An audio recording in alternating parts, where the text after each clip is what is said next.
This is Indian Country Today. Thank you for joining us. I'm Mark Trahant.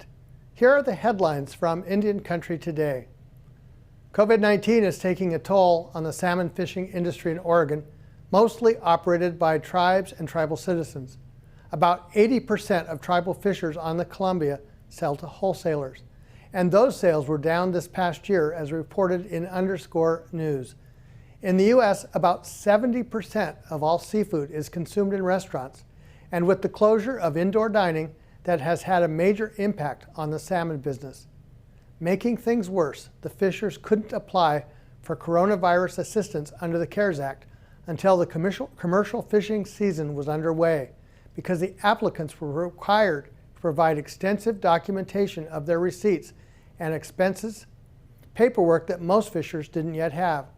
The challenges are expected to continue into 2021. Another issue they face, the forecast predicts a continued decline in salmon runs. The National Congress of American Indians is releasing its new case study of the United Nations food sovereignty approach. The case study details how the Oneida created an integrated food system initiative to confront diabetes and obesity. Oneida citizen Vanessa Miller says food sovereignty is about returning to traditional ways of being.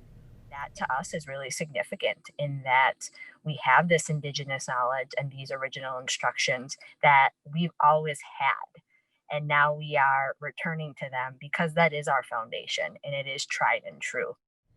The initiative continues to coordinate its efforts to restore land and waters for food production. This enables it to continue to sustainably provide healthy foods to Oneida citizens. NBC Universal News Group is launching a new journalism training program called NBCU Academy. The goal is to offer resources to universities and colleges that are historically Black, Hispanic serving institutions and have a significant student population of Latino, Asian, Black, and also Indigenous or tribal communities.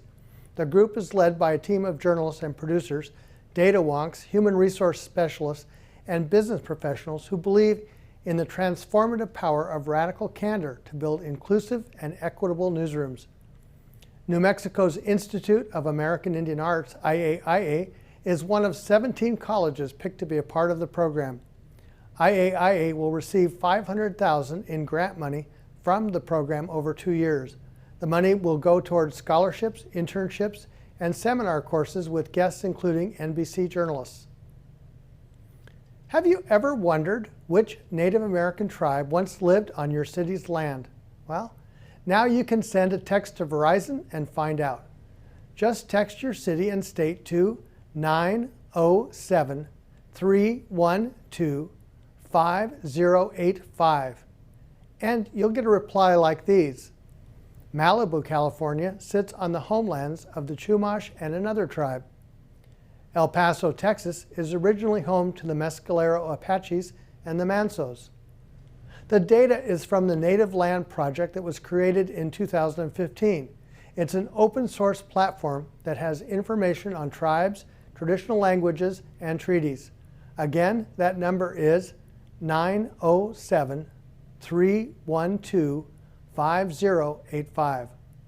According to a study by Pennsylvania State University, 87% of all curriculum taught in grades K through 12 was history that happened before 1900.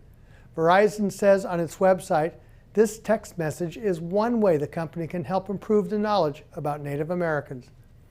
Verizon has a Native employee group as well as a sovereign nation team to work with tribes and establish stronger relationships. Australia honors 4 women as outstanding citizens, and among them is an Aboriginal woman.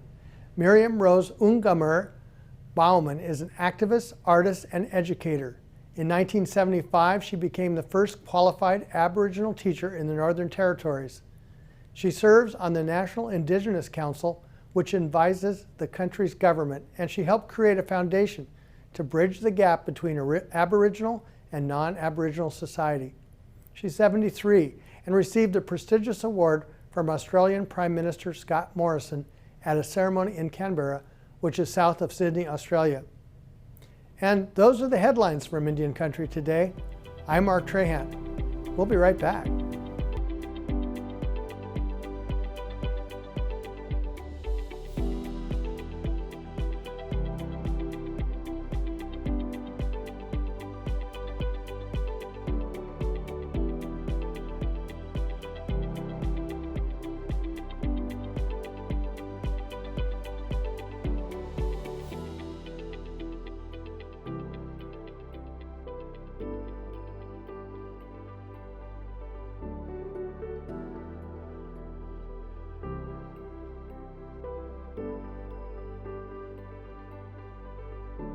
The Bernie Sanders meme blew up the internet after the inauguration last week. We've all seen it. Senator Sanders is sitting in his chair, bundled up, wearing mittens. Immediately, people everywhere took his photo and placed him in different and funny settings. Indian country had its own spin on the memes. The senator was placed in scenes from famous movies, powwows, and some even wrapped him in a blanket. One tribe took the opportunity to insert its traditional language in the memes. Today, we are joined by Dawn Knickerbocker, who is president of the Greater Cincinnati Native American Coalition in Ohio. Welcome, Dawn. Thank you so much for having me. It's my pleasure to be here. Also joining us is Ron Korn Jr. He's a member of the Menominee tribe's language program, Menominee. Welcome, Ron. And I'm also glad to be here. Thank you. Ron, let's show our audience some of the memes your group put out. How did your group come up with the idea of using tribal languages with the Bernie memes? We were actually having a live Zoom session to facilitate our online language group that was sort of born out of the pandemic. We started reaching some different audiences that we wouldn't typically reach, and when we ended the Zoom call, we kind of noticed that there was a little bit of movement going on the Bernie thing, and one of my friends in the program, gave me a call after we hung up on Zoom and said, "Hey, maybe we should kick out a few of these." And so we worked on a few, and he sent them out. And by the time we woke up, we had a little more traction than we thought we were going to have. That's pretty great, that traction. I mean, this is a really great way, in addition to reaching out to a larger community, to reach young people. Yeah, no kidding. I mean, I could not have foreseen this. This is like when networking happens. So like my friend that I'm talking about, he's also a co-facilitator of Menominee. This is something I probably wouldn't have done, but he noticed the trend and he said, let's do this. And so he's a guy that isn't typically involved in language revitalization. Sort of dragged me into this surfing this tidal wave that's out there, and here we are today. Great. Can you read a couple of the memes in Menominee? Yeah, sure. So what we were kind of trying to capitalize on was the fact that some of the conjugations in our dialect of Algonquin language are a little difficult to grasp. So we're going through these right now in our class. So for instance, if you guys have seen some of them trending, you might have seen like "Okay Sapeo," he sat. We've also got the case of Paywok, they sat. We'll put them in a blanket and said "Nemakapayim," I'm sitting. Him and Forrest Gump on a bench, "Nemakapayim," now, we're sitting. So we sort of tried to run the gauntlet of our animate intransitive verb form and show the inclusive and exclusive plural forms and stuff like that. So what a great way to reach people, and also to tell a story and to get people interested in using language. Dawn, tell us about the memes your group put out. Our group put out just 3 memes that were one of Bernie with smoke signals, him kind of sitting in the background, And so then we also put out one of him in a black and white picture from around the tribal area where he's from. And then we also put out another that said, "Meanwhile at the powwow." So those memes were just us trying to come up with some creative ways to participate in the moment. We didn't know that other natives were doing it at the same time. And we really didn't have a lot of planning or, understanding of how this could really blow up. And we didn't apply it to our language programs or anything like Ron did, which is brilliant, clever. But we were just kind of having fun with it and thought it was a great way to be inclusive. Well, and in addition to having fun with it, it also really brought a word out to a larger audience about some of the stuff you're doing. Yeah, that's true. I think we reached like 1,900 people on the first day. Wow. with those. So, just on Facebook, we have a lot of followers on Instagram and Facebook, and we share a lot of other people's things. And so that's the thing that I felt was so uh, great about this particular meme, is that there wasn't anybody's particular name on the creation of these memes, but everybody shared everyone else's so freely, and it just was a good time. It's interesting how memes are really part of really a sharing culture, but also a way of communicating that's probably a new medium in that sense. Yeah, and Native people in particular, we solve our complex community problems when we are able to do so with stories and humor. And so, you can find that in every single meme that you see. There's some kind of backstory, there's some kind of, you know, meaning, and for whoever made it. So I think it's a good thing. I remember when he ran for president a few years ago, one of the memes that raced across Indian country was when a bird landed on his podium. I'm just wondering what is it about Bernie Sanders that makes it so potent for this kind of story? I know for me, it's that he showed up to this really fancy event in a very humble way. And so that spoke to me personally. Wearing the same coat that, he wears all the time. He had handmade mittens that were given to him by a teacher. And so that was kind of, he embraced what, a lot of people I know do, which is, just kind of show up as you are. And that really resonated.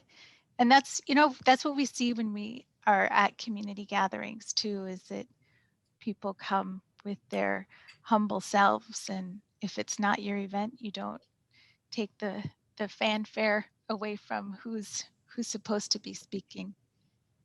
Well, and add to that the dash of common sense where he said, I know I'm from Vermont, I know how to stay warm. Right. Yeah.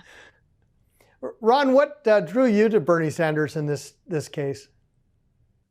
I'll probably say, agreeing with a lot of what Don said, and also, just feeling like he's a guy that I could relate to. The way his policies are, and the way that he promoted himself on the campaign trail.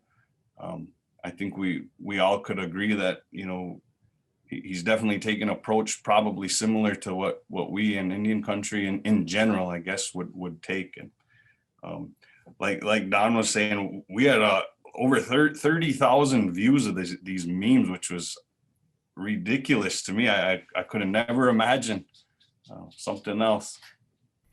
I was struck by the Navajo Department of Health also used native language, Navajo language, for this meme, and they did it as a way to get people to wear masks and also to reinforce some of the health messages they're sending out.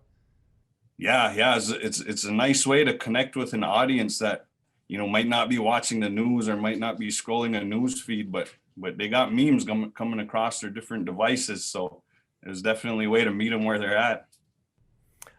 Well, and speaking of meeting them where they're at, you think about Instagram and some of the other social media platforms out there, and language could have a new home on many of these places.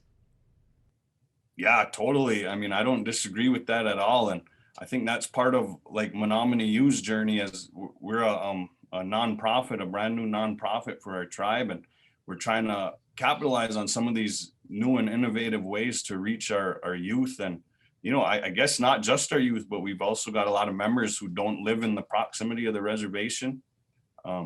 And they've not really been included in a meaningful way in the language revitalization efforts. So this is something that we can do to sort of be inclusive to those audiences.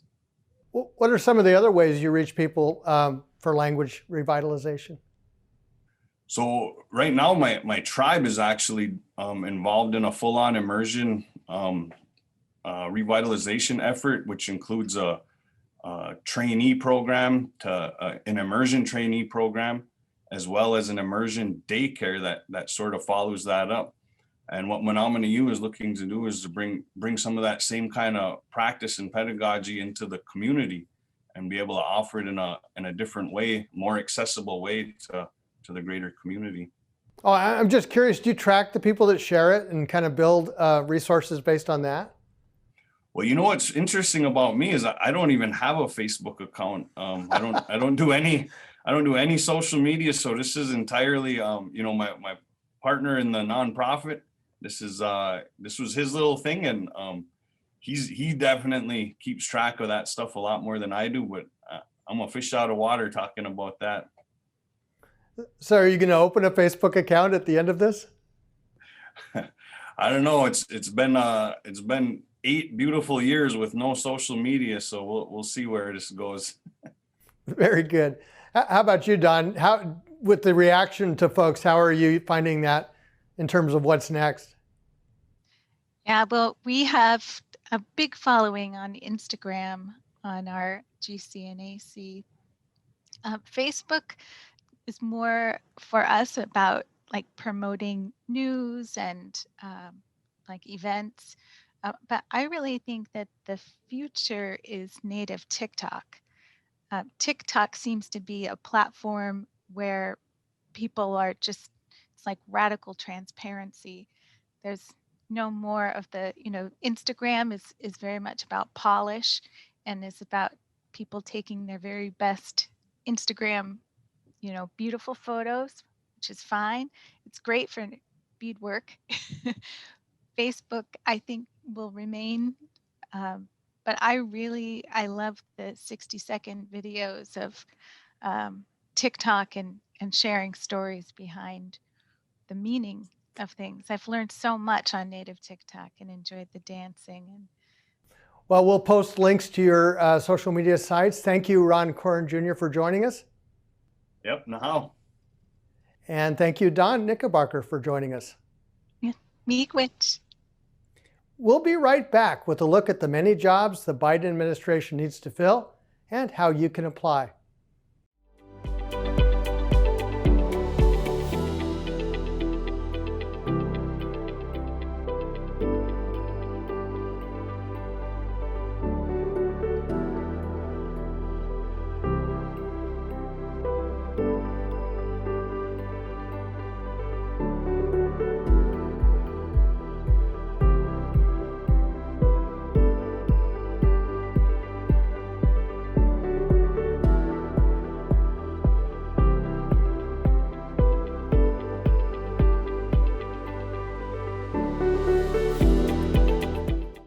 As President Joe Biden starts his first full week, his team is busy looking for candidates to fill thousands of federal jobs.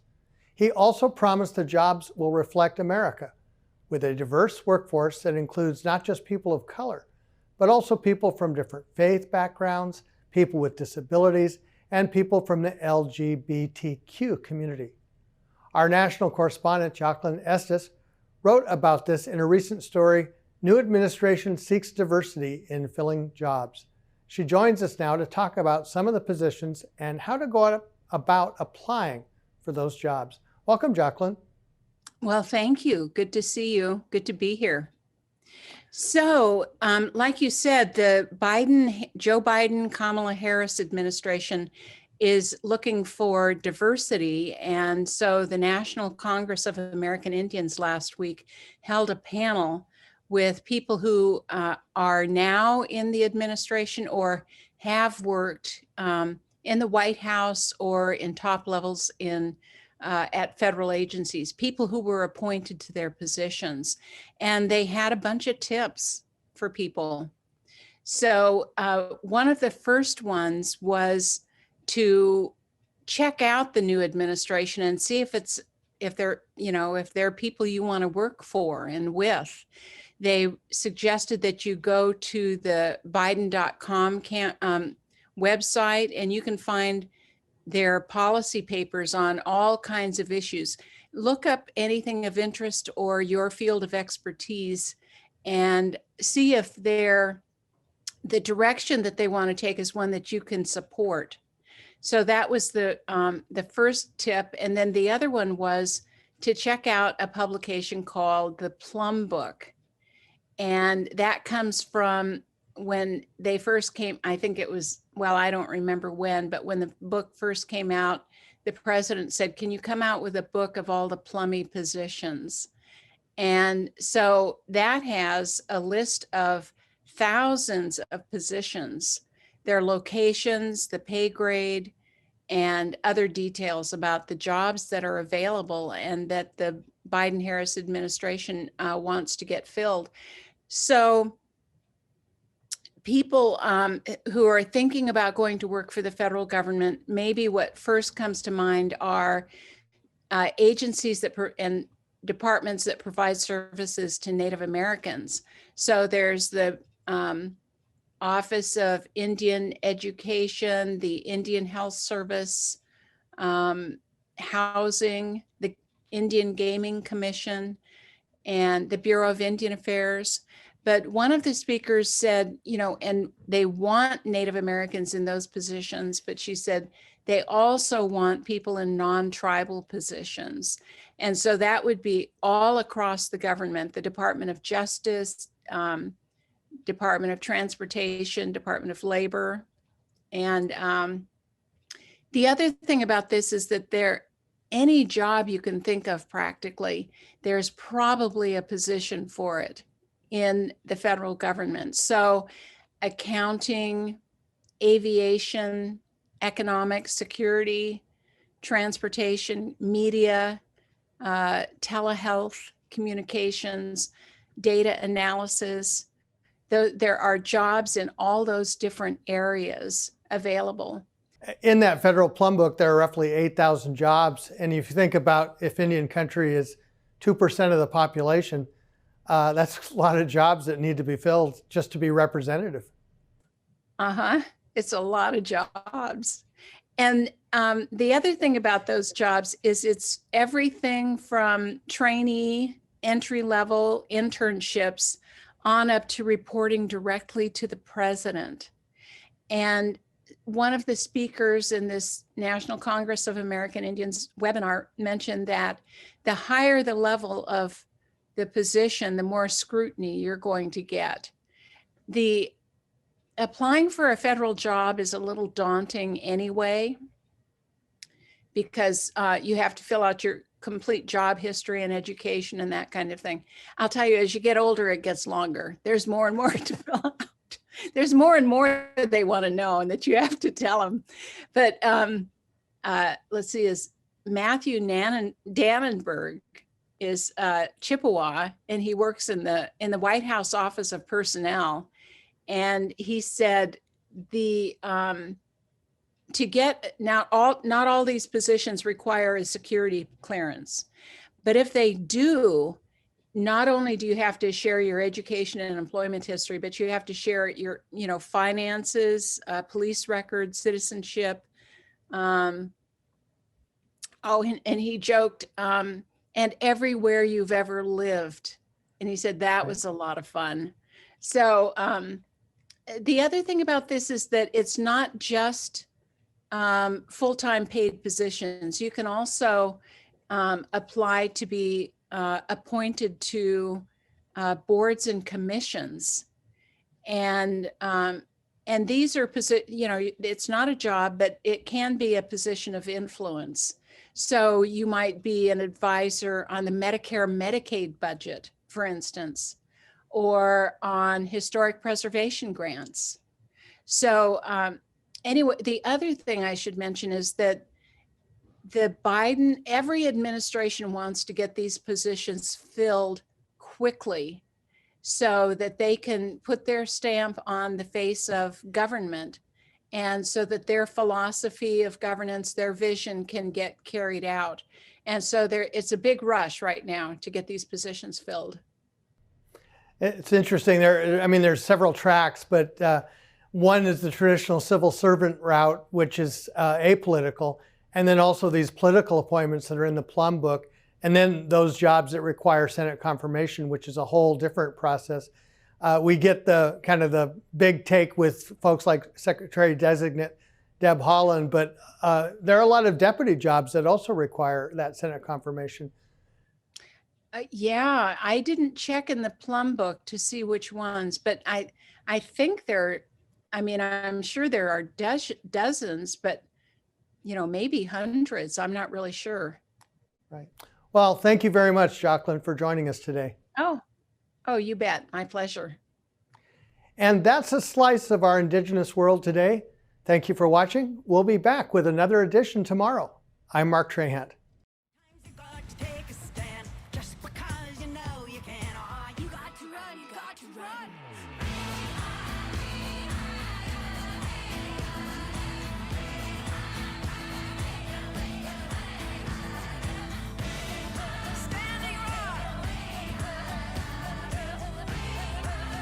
Indian Country Today is recorded at the Phoenix Indian School Visitor Center in Phoenix, Arizona.